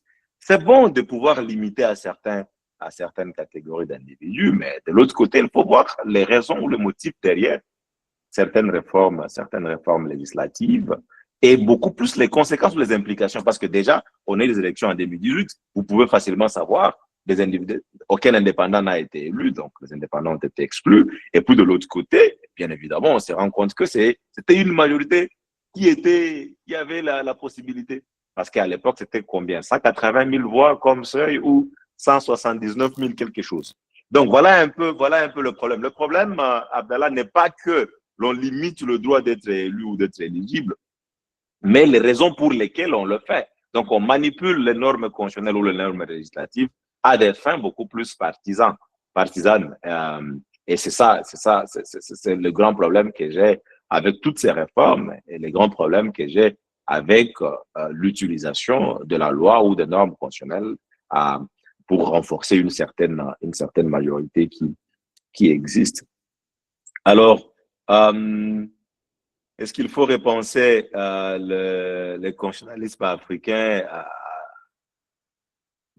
Bon, aujourd'hui, les travaux ont avancé sur le constitutionnalisme post-colonial ou le constitutionnalisme post-moderne, parce que la modernité est recentrée aujourd'hui, c'est vraiment cette rationalisation occidentale et tout le reste des normes. Il faut avoir des constitutions qui ne sont pas adaptées aux réalités des sociétés tiers-mondistes, si on peut le dire ainsi. Aujourd'hui, des théoriciens commencent à réfléchir sur un constitutionnalisme au-delà du paradigme moderne et européen. Et donc, je pense que tu peux poursuivre dans la même lancée les réflexions. On parle aujourd'hui d'un droit constitutionnel décolonial, un droit constitutionnel qui vise à dépasser les réalités occidentales pour s'inspirer des réalités beaucoup plus africaines. En Afrique du Sud, vous voyez des normes traditionnelles africaines comme Ubuntu être intégrées dans les normes modernes et tout le reste. Donc, voilà un peu comment on arrive à dépasser. La voie est libre. Il faut arriver à réfléchir et à aller au-delà de ces paradigmes occidentaux. Et certains chercheurs arrivent à le faire. Mais le problème, le piège est là. Des individus qui vous diront non, il nous faut des normes purement africaines, surtout certaines autorités politiques, Museveni et les autres ont dit la même chose. C'est justement pour renforcer leur autoritarisme. Sauf si, bien sûr, on me dit les constitutionnalismes purement africains, ça veut dire l'Afrique, selon qu'on les conçoit aujourd'hui, c'est une Afrique des dictatures et tout le reste. Donc, toutes les fois que vous voyez une autorité dire non, on va rejeter ces histoires des Blancs, c'est généralement pour passer ses intérêts partisans. Mais il y a des critiques fondamentales que l'on formule contre les normes constitutionnelles post-révolution. Il y a des critiques qui sont là. La théorie, la littérature est suffisamment avancée.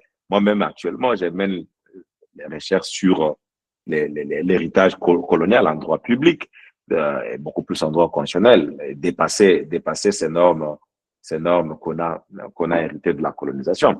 Donc, des discussions sont là, mais encore une fois, il faut toujours se poser la question parfois à qui profiteraient certaines réformes ou à qui profiteraient les crimes, comme on peut le dire. Donc, voilà un peu ma conception des choses. Oui, pour un droit constitutionnel décolonial ou un constitutionnalisme post-colonial ou post-moderniste ancré dans les réalités africaines. Encore faudra-t-il trouver son contenu clair, mais beaucoup plus savoir à qui ces constitutionnalismes profiteraient au-delà des citoyens lambda. Alors, pourquoi les États africains qui ont lutté Non, à mon avis, et certains auteurs ont démontré que la lutte anticoloniale n'était pas forcément une lutte basée sur le droit de l'homme, même si l'un des droits fondateurs de cette réalité était le droit à l'autodétermination. Mais déjà à partir des années 1960, il y avait ce débat sur la première génération des constitutions, en fait, où on vous disait, oui, on a hérité d'un constitutionnalisme post enfin, colonial, dans le sens que c'est un constitutionnalisme hérité de la colonisation et que certains leaders estimaient, comme Nkrumah, Léopold Sédar Senghor à l'époque, que les urgences du continent à l'époque n'étaient pas vraiment le constitutionnalisme ou le droit de l'homme ou la démocratie, c'était de renforcer le développement économique et puis le nation building, parce que l'idée était que la plupart des États africains étaient créés sur les bases des entités qui étaient avant en conflit. Conférence de Berlin 85, on décide, vous devenez membre d'une même communauté nationale, alors que vous étiez en conflit. Les leaders, d'après l'indépendance, les indépendances, ont tout simplement estimé que ce qui était important et urgent était de construire les nations plutôt que la démocratie. Et vous avez vu ce que c'est à quoi ça nous a mené, et puis monopartisme et tout le reste. Certains estiment que ce sont des leaders qui ont appris ou qui ont hérité des mécanismes de contrôle ou de violence, parce que l'État colonial était un État violent, un État qui n'avait aucune idée de respect des droits de l'homme. Et que donc, comme on a hérité de ces mêmes structures étatiques violentes et d'imposition de la violence, alors on utilise les mêmes pour obtenir la légitimité des gré ou de force. Ça, c'était le premier élément. Le deuxième élément, c'est que les droits de l'homme n'ont jamais intéressé personne, surtout ceux-là qui étaient au pouvoir. Et surtout, on voulait être indépendant pour justement aussi s'assurer qu'on a la part du gâteau. Ça, c'est ma conception purement des choses. Vous pouvez voir aujourd'hui en Afrique des leaders qui étaient hier dans l'opposition qui critiquaient exactement ce qu'ils sont en train de faire aujourd'hui, ou pire. Donc, à un certain moment, le droit de l'homme, c'est un idéal que l'on peut mobiliser pour obtenir un gain personnel. Et dès qu'on a ce gain personnel, on commence exactement à violer ces droits. L'approche matérielle, l'approche réelle, est-ce que c'est une approche utopique, idéaliste? Je ne pense pas. Je ne pense pas. Même si vous êtes à Katakokombe, vous pouvez toujours postuler. Vous pouvez saisir la CENI locale et la CENI locale va envoyer à Kinshasa. Vous pouvez arriver à un certain moment où c'est l'État qui a l'obligation de réaliser en premier l'égalité réelle. Et pour certaines questions, par exemple en matière de droits économiques, sociaux et culturels, vous savez que les droits économiques, sociaux et culturels, contrairement aux droits civils et politiques, imposent un certain nombre d'obligations positives, des réalisations progressives de ces droits selon les moyens à la disposition d'individus. On ne peut pas dire tout simplement que c'est difficile de construire les logements sociaux, on n'a pas d'argent, et pour dire que non, on ne peut pas réaliser le droit au logement. Le droit économique, social et culturel sont des réalisations progressives, et le comité de droit économique avait clairement dit qu'il existe un minimum d'obligations, un minimum core obligation qui devrait être réalisé, surtout par exemple pour les enfants et pour les personnes vivant dans des situations de vulnérabilité.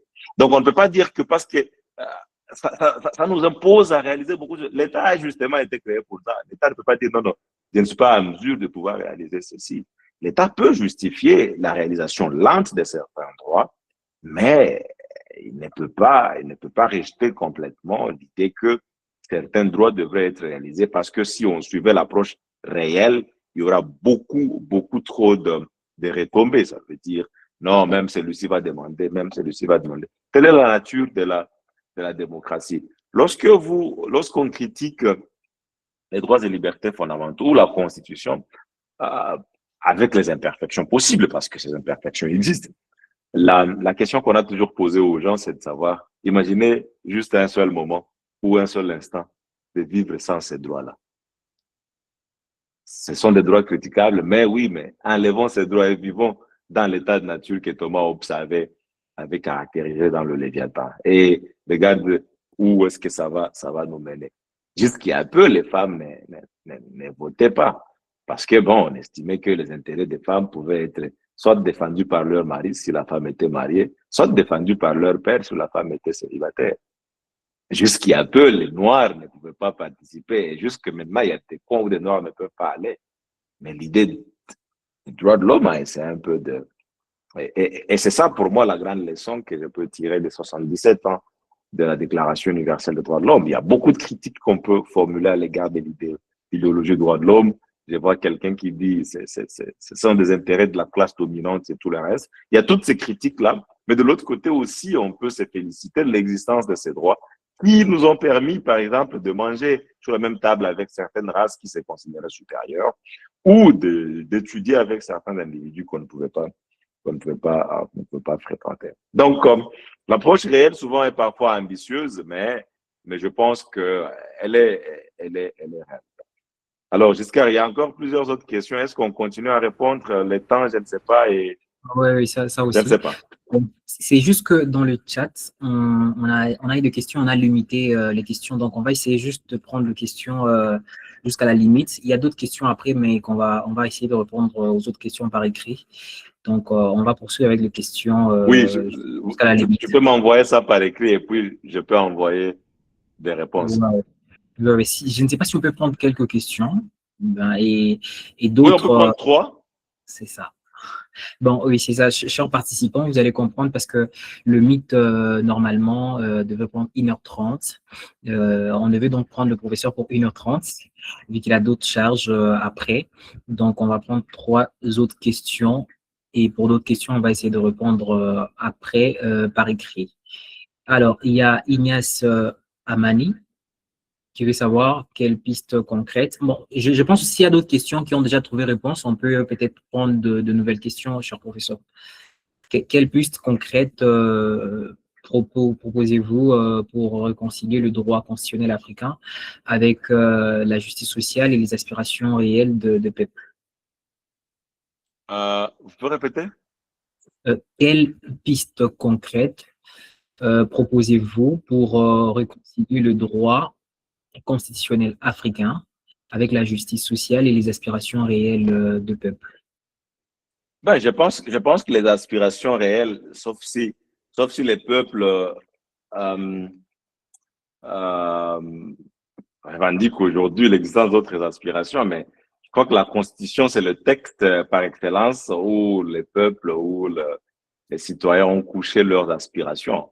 Et certains théoriciens vous diront que la Constitution, c'est l'âme de la nation, the soul of the nation. La Constitution, c'est là qu'il y a les espoirs, les peurs, les aspirations et tout le reste. Donc, je pense qu'il y a une certaine harmonie entre les aspirations du peuple, la justice sociale et le droit constitutionnel africain, parce que la Constitution elle-même est de nature à pouvoir garantir tous ces éléments-là. Alors, au-delà du postulat normatif ou institutionnel qu'on a, on a également des institutions qui ont été créées, quasi judiciaires, par exemple la Commission nationale des droits de l'homme qui exerce des fonctions un peu plus importantes en matière des droits et des libertés fondamentaux. On a également des juridictions judiciaires, administratives et constitutionnelles qui travaillent dans ce sens. Et donc, en tant que juriste, je ne peux, comme je l'avais dit à l'autre, que dire qu'il faut arriver à un certain moment à s'assurer que les règles théoriques ou les normes abstraites reçoivent une certaine consécration pratique. Donc, il y ait au moins une réalisation ou une mise en œuvre de certaines de ces normes. Parce que vous pouvez avoir d'autres constitutions, on peut réviser, on peut avoir d'autres, mais si on n'arrive pas à mettre en œuvre la constitution, ça va poser problème. L'autre niveau, c'est l'appropriation constitutionnelle, en fait. Vous ne pouvez pas avoir une constitution que vous ne connaissez pas vous-même. Ça pose problème, même les intellectuels. Donc, vous pouvez dire, oh, il faut modifier cette constitution, mais vous ne l'avez jamais lu. Vous ne l'avez jamais lu. Déjà, avec l'article 217, vous dites que l'article 217 donne une partie du territoire aux voisins. Et ça pose déjà un problème de compréhension du texte que vous voulez modifier, en fait. Donc, il faut arriver à conscientiser les gens, à comprendre le texte, à comprendre son importance. Et puis, dans la critique, parce que il y a toujours eu ces débats. Est-ce qu'on a besoin d'une constitution, en fait?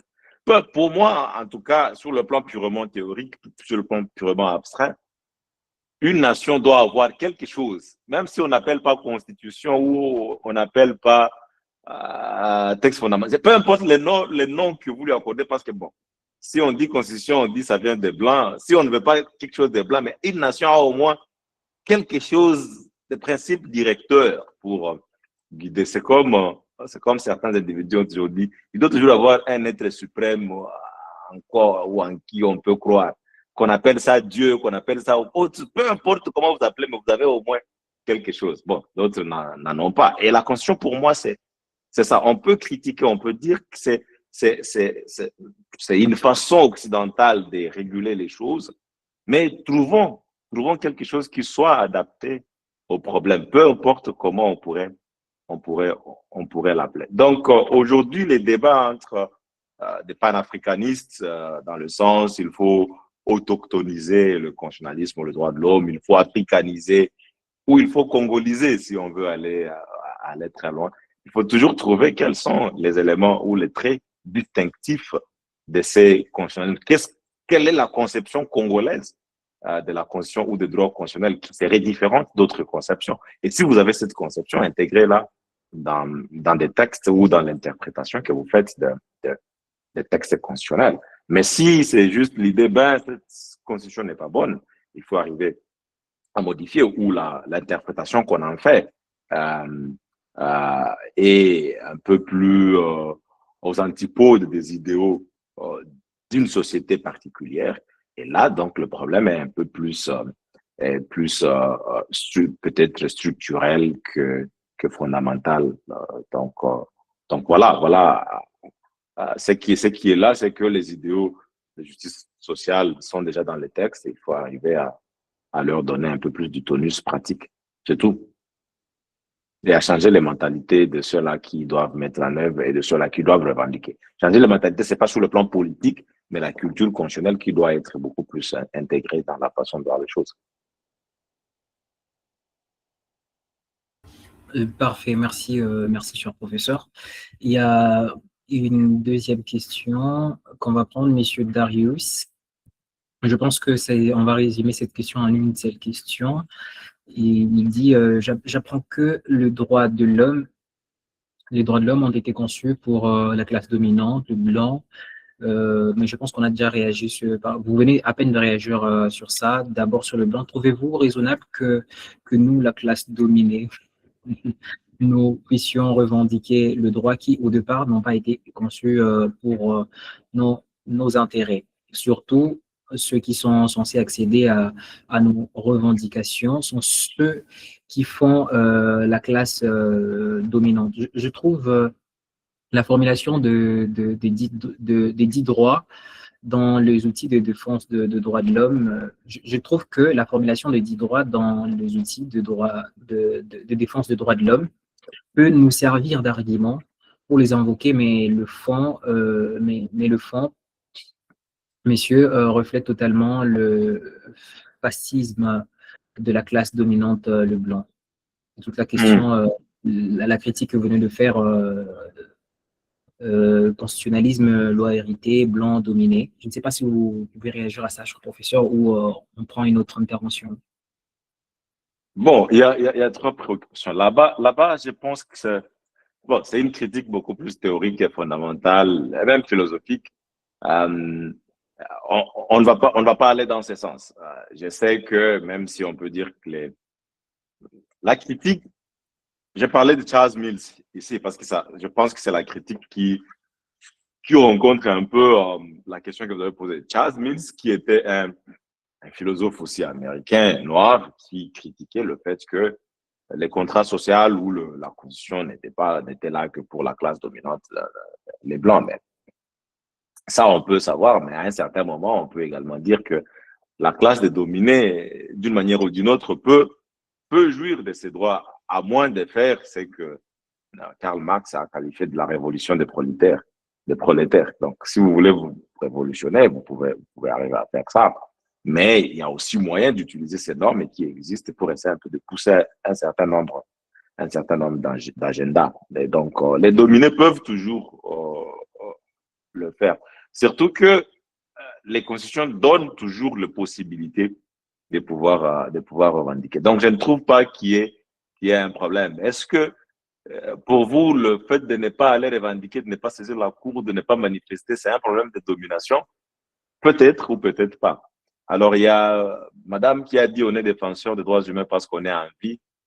Peut-être changer des approches, mais pas forcément mourir pour rien. Donc, si vous mourrez pour la défense des droits et libertés fondamentaux, vous ne mourrez pas pour rien. Vous mourrez pour une cause. Donc, c'est ça justement. Et vous mourrez parce que les autres, aujourd'hui, on cite Rossi Mukendi toutes les fois qu'il y a ces questions de manifestation. Alors, peut-être c'est une prédisposition philosophique différente, mais lorsque vous dites que c'est mourir pour rien, donc moi, je ne partage pas ces points de vue. Pourquoi la Cour constitutionnelle, malgré sa position un peu conservatrice dans Heure 624, 630, 631, cette position a été réaffirmée dans d'autres? Qu'est-ce qui justifie ces statu quo? Ben, je ne sais pas. Il y a peut-être plusieurs réponses qu'on peut développer dans un article scientifique. Ces réponses peuvent comprendre notamment le contexte politique. Peut-être que c'est une cour qui demeure beaucoup plus soucieuse de l'affirmation de sa légitimité politique. Ça veut dire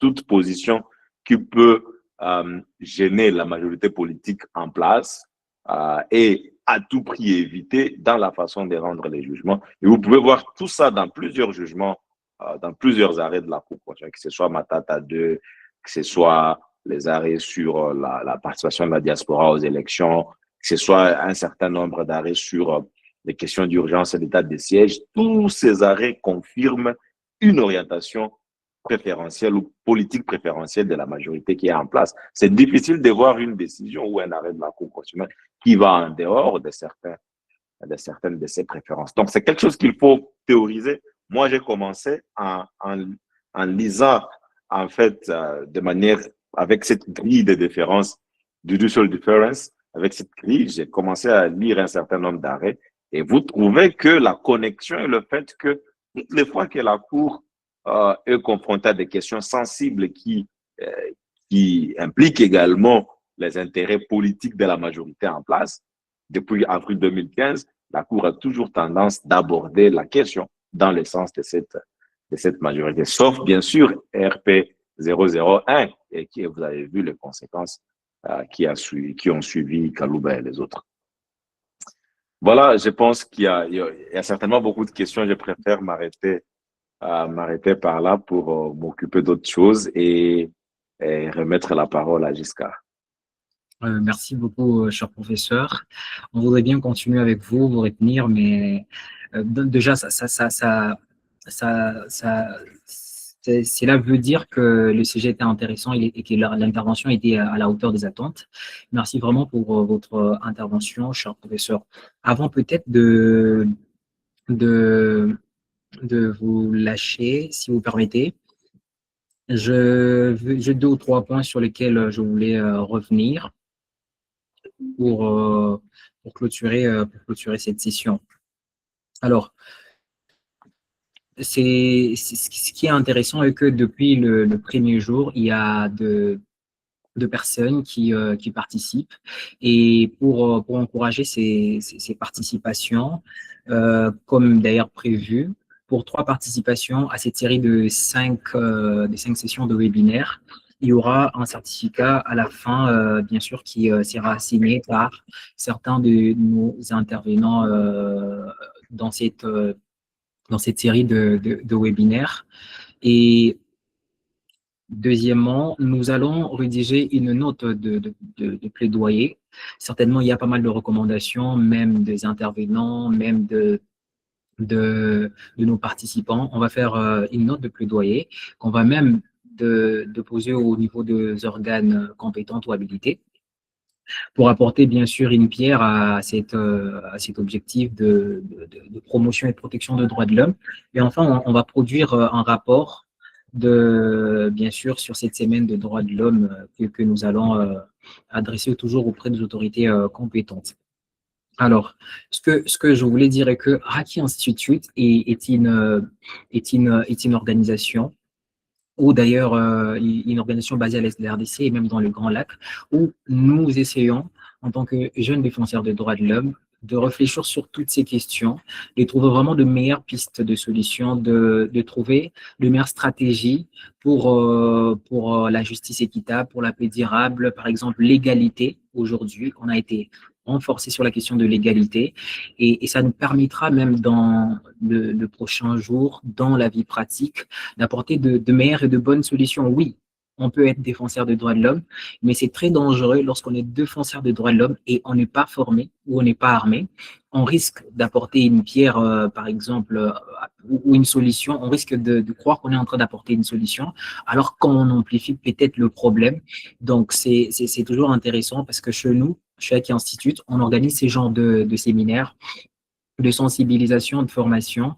On vous invite de continuer à participer parce que c'est nous tous, c'est pas seulement 2 ou 3 personnes, comme le professeur l'a si bien dit. Si on laisse par exemple aux autorités ces objectifs de droits de l'homme, ils vont en profiter pour des intérêts personnels et ça ne sera pas pour l'intérêt commun, par exemple, de tout le Congolais.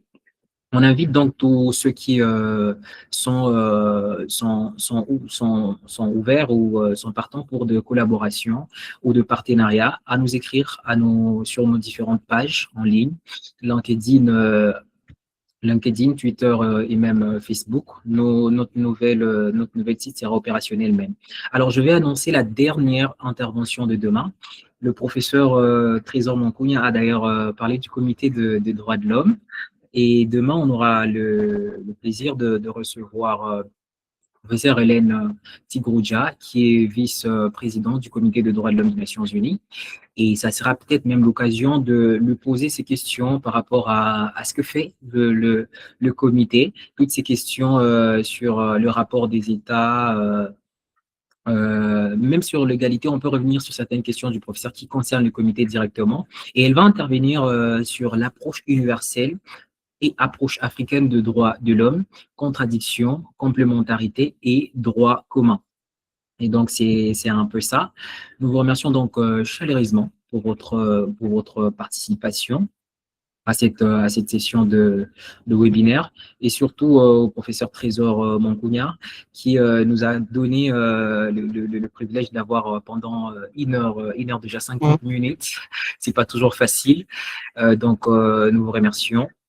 Et on s'est dit donc à demain, à la même heure, à 17h heure de Bukavu, 15h GMT, pour une nouvelle session. Cher professeur, merci beaucoup. Merci et bonne soirée à tous. Bonne soirée, chers participants. Et pour les autres questions, on va y répondre par écrit. Rassurez-vous, on va répondre à toutes les questions. Merci. Excellente soirée.